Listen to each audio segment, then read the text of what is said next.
আমাদের এখনকার টপিক হচ্ছে ক্রায়োসার্জারি। তো ক্রায়োসার্জারি কি? ক্রায়োসার্জারি বলার আগে আমি হচ্ছে শব্দটাকে ভাঙা দিই, তাহলে তোমরা বুঝতে পারবা। ক্রায়োসার্জারি হচ্ছে ফার্স্ট পার্টটা হচ্ছে ক্রায়ো থেকে আসছে, এটা হচ্ছে একটা গ্রিক শব্দ, ক্রিউস থেকে আসছিল।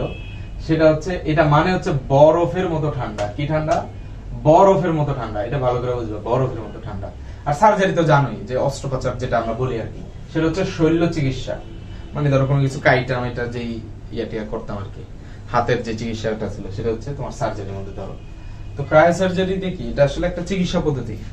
সেই চিকিৎসা পদ্ধতিতে কি হয় সেটাতে হচ্ছে যে ধরো তোমার কিছু কোষ থাকে, যেটা হচ্ছে ধরো হচ্ছে মানে তোমার কোনো কাজে আসতেছে না, মানে শরীরে থাকলে এটা ক্ষতিকর, বা ওই কোষটা ড্যামেজ হয়ে গেছে, বা ওই কোষটাতে ক্যান্সারের কিছু সেল আছে, অথবা ধরো টিউমার আছে। এই ক্ষেত্রে আমরা যেটা করি, ক্রায়োসার্জারি ব্যবহার করি। এটা চিকিৎসা পদ্ধতি। এটাতে যেটা করা হয় যে প্রচন্ড শীতল করে ফেলা হয় তাপ, মানে চামড়াটা। তো যখন সে শীতল হয়ে যায়, সে সাথে সাথে কি হয়ে যায়, দেখা যায় অক্সিজেন এবং রক্ত সরবরাহ বন্ধ হয়ে যায়। তাহলে ওই কোষটা আর বাঁচতে পারে না। যারা বায়োলজি পড়ছে তারা জানো, অক্সিজেন এবং রক্ত সরবরাহ এই দুইটা ছাড়া কোন কোষ বাঁচতে পারে? বাঁচতে পারে না। তো আইডিয়াটা হচ্ছে এটা, যে আমার যে ড্যামেজ সেল আছে ওটাকে একেবারে ধ্বংস করে দিব, যাতে রোগও না থাকে, সেলও না থাকে। সিম্পল। তো চলো এই ভিডিওটা দেখা যায়। দেখো এখানে এই যে কিছু একটা ছোট একটা ইয়ার মতো, দণ্ডের মতো, এটা দিয়ে দেখো কিছু একটা দিতেছে, দেখো বরফের মতো সাদা হয়ে যাচ্ছে। খেয়াল করে দেখো, বরফের মতো সাদা হয়ে যাচ্ছে। আবার দেখো এই যে হাতে, এগুলো দেখো তোমার বুঝতে পারতেছে, এগুলো কিন্তু নরমাল চামড়ার বাইরে হচ্ছে কিছু ড্যামেজ সেল।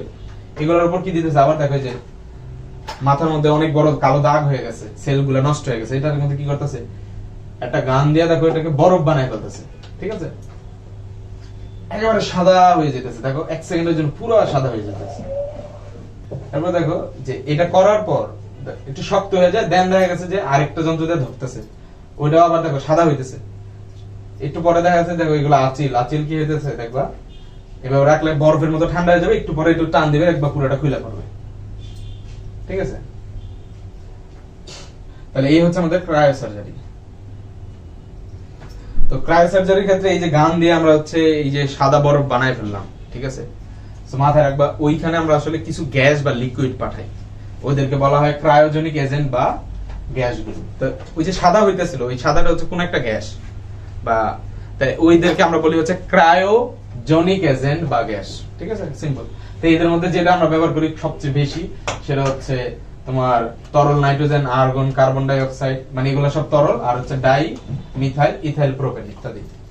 এদের দিলে দেখা গেছে যে তোমার তরল আর্গন বা তরল নাইট্রোজেন দিলে সাথে সাথে ওটা বরফ হয়ে যায়, সাথে সাথে। তো তখন ওই সেলটা কি হয়ে যায়, মারা যায়।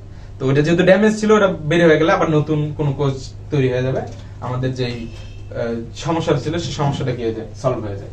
ঠিক আছে, অবশ্য তোমার অবশ্যই ক্রায়োসার্জারি করার আগে মানে মেডিকেলের পরামর্শ নিতে হবে, মেডিকেল প্রসিজার ফলো করে যাইতে হবে, নাহলে আসলে তুমি র্যান্ডমলি নিজের ইচ্ছা মতো নিতে পারবে না। এখন হচ্ছে ব্যবহার পদ্ধতি। ব্যবহার পদ্ধতির মধ্যে অলরেডি আমরা এইটা দেখে ফেলছিলাম। আসলে এই যে এইখানে এই দণ্ডটাই মূলত ওই যে ওইখানে ছিল ভিডিওর মধ্যে, যে দেখলা না যে একটা দিয়ে তরল বের হইতেছে, এটাকে বলা হয় ক্রায়োগান। মানে গান থেকে যেরকম কিছু বের হয়, এটাতে আসলে ওই লিকুইড বের হয়। সো তরল নাইট্রোজেন কি স্প্রে করার জন্য হচ্ছে ক্রায়োগান নেই। মানে এইসব গান হচ্ছে ভিতরে তরল থাকে, লিকুইড থাকে, এখানে জমা থাকে তরল কার্বন ডাই অক্সাইড হোক, নাইট্রোজেন হোক, এগুলো জমা থাকে। এদেরকে আমি হচ্ছে যে জায়গাটা হচ্ছে আমার ড্যামেজ বা যেটা হচ্ছে তোমার রোগাক্রান্ত কোষ, সেইখানে হচ্ছে আমরা ওই লিকুইডটা দিব, এবং সাথে সাথে এটা বরফ হতে থাকবে। ওকে, এটা কি? এটা দেখো, এটাকে বলা হচ্ছে ক্রায়োপ্রোব। তো ক্রায়োগান আর ক্রায়োপ্রোবের মধ্যে পার্থক্য আছে। তো সাধারণত বহিরাগত টিউমার ক্যান্সার কোষে এই তোমার ক্রায়োগান দিয়ে আমরা যে ধরো বাহ্যিকভাবে যে কোষটা দেখতেছি, এখানে হতে পারে, এখানে হতে পারে, এখানে হতে পারে, সেখানে আমরা ডিরেক্টলি ক্রায়োগান দিয়ে হচ্ছে উপরে আমরা কি করে দিতে পারি, তরল নাইট্রোজেন দিতে পারি, তরল আর্গন দিতে পারি, যার কারণে সাথে সাথে বরফ হয়ে যায় এবং ওই সেলটা মারা যায়। কিন্তু যদি তোমার কোষের একটু নিচে টিউমার সেল থাকে, ওইটাও তো নষ্ট করতে হবে, কিন্তু এটা তো কোষের নিচে, তখন আমরা হচ্ছে ক্রায়োপ্রোব নেই। এই প্রোব কি করতে পারে, তোমার একটু ভিতর পর্যন্ত যাইয়া যেইখানে ড্যামেজ সেল আছে সেইখানে যাই হচ্ছে লিকুইডটা ভিতরে প্রবেশ করাইতে পারে। এটা হচ্ছে বাইরের জন্য। তাহলে 3 নাম্বার পয়েন্ট দেখো, অভ্যন্তরীণ টিউমারের ক্ষেত্রে ক্রায়োপ্রোব দিয়ে তরল নাইট্রোজেন বা ক্রায়োজেনিক এজেন্ট টিউমারের সংস্পর্শে সঞ্চালন করা হয়। তাহলে ক্রায়োগান হচ্ছে বাহ্যিকটা, আর ক্রায়োপ্রোব হচ্ছে অভ্যন্তরীণটা। ঠিক আছে, তাহলে ক্রায়োজেনিক, এই যে এখন হচ্ছে কথা হলো যে আমরা যে ক্রায়োজেনিক এজেন্ট বা গ্যাসগুলা নেই, তাহলে এটা নিলে কেন মরে? আসলে এই তরল গুলো যখন আমরা দেই তখন আসলে কোষের তাপমাত্রার সাথে সাথে 41 -41 থেকে -196 হিউজ মাইনাস, 0 ডিগ্রি হলে বরফ হয়। আর এটা বুঝতেছো, সাথে সাথে -41 থেকে -196 ডিগ্রির মধ্যে, এই রেঞ্জের মধ্যে চলে যায়। এই রেঞ্জে গেলে তো 0 ডিগ্রিতে বরফ হয়, তাহলে এটাতে তো আরো আগে বরফ হয়ে যাবে, যেমন আমরা ভিডিওতে দেখছিলাম।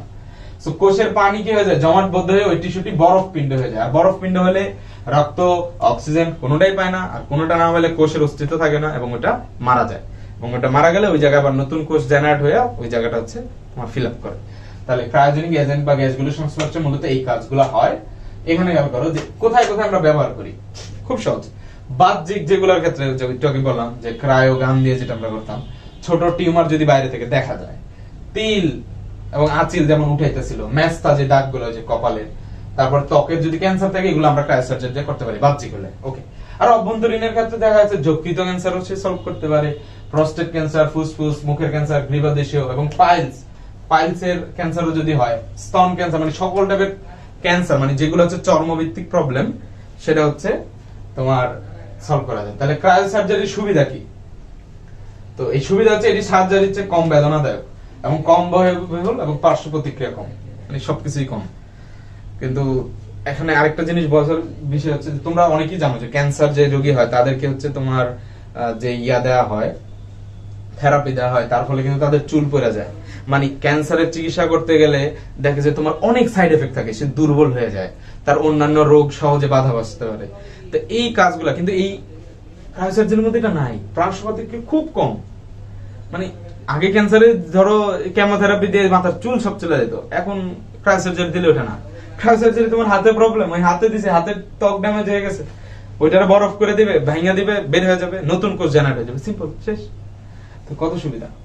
হ্যাঁ, অসুবিধার মধ্যে আছে। অসুবিধা কি, যে তুমি যেই সেলটাকে নষ্ট করতে চাইতেছ তার এক্সাক্ট লোকেশন না জানলে, তো সেই ক্ষেত্রে একটু আগে আমরা যে হচ্ছে কি করলাম, এই যে তোমার ক্রায়োপ্রোব নিছিলাম, এই ক্রায়োপ্রোব দিয়ে যে অভ্যন্তরীণ কোথায় আমি হচ্ছে লিকুইডটা পাঠাবো, সেটার জন্য দেখা গেছে এমআরআই, ম্যাগনেটিক রেজোনেন্স, এদের হেল্প নেয় একেবারে ড্যামেজ সেলটা পারফেক্টলি আইডেন্টিফাই করে। সো বুঝতে পারতেছো, যদি আইডেন্টিফিকেশনটা রং হয় তাহলে দেখা যাবে যে ড্যামেজ সেলটার তো কিছুই করলো না, ভালো সেলটারে সে কি করে দিতে পারে, নষ্ট করে দিতে পারে। তো এই হচ্ছে আমাদের ক্রায়োসার্জারি। আশা করি ক্রায়োসার্জারি নিয়ে আর কোনো সমস্যা থাকবে